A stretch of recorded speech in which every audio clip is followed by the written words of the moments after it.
அடே உங்கள் ஜாதி வெறிக்கு ஒரு அளவே இல்லையா? ஏன்னான்னு வந்து ரீசெண்டாக தூத்துக்குடியில் நடந்த சம்பவம். இங்கே வந்து பார்த்தீங்கன்னா கண்ணன், அந்தோணி, திவ்யா இப்படி 2 பேர் லவர்ஸ் இருக்காங்க. இவங்க கல்யாணம் பண்ணிக்கலாம் அப்படின்னு சொல்லி வந்து தான் தூத்துக்குடியில் இருக்க முருகன் கோயிலுக்கு போயிருக்காங்க.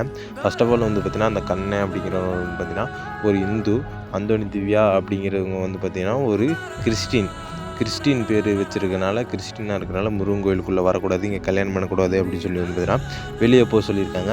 இவங்களுமே வந்து பார்த்தீங்கன்னா மூஞ்சி சுளிக்காமல் வெளியே வந்துட்டாங்க. உள்ளே இருந்தது யாருன்னு வந்து பார்த்தீங்கன்னா சில அதிகாரிகளும் அந்த பூசாரிகளும் தான் வந்து பார்த்தீங்கன்னா இவங்களை வெளியே துரத்திருக்காங்க.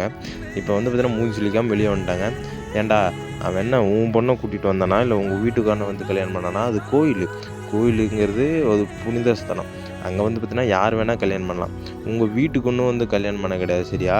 இதெல்லாம் நீ வெளியே போக சொன்னது தப்பு. அங்கே இடத்துல வந்து பார்த்தீங்கன்னா யாருமே இல்லை போல், எல்லாருமே கம்முன்னு தான் இருந்திருக்காங்க. இந்த வீடியோ பற்றி நீங்கள் என்ன நினைக்கிறீங்க? இந்த செயலை பற்றி என்ன நீங்கள் மறக்காம கமெண்ட்ல சொல்லுங்கள் ப்ளீஸ்.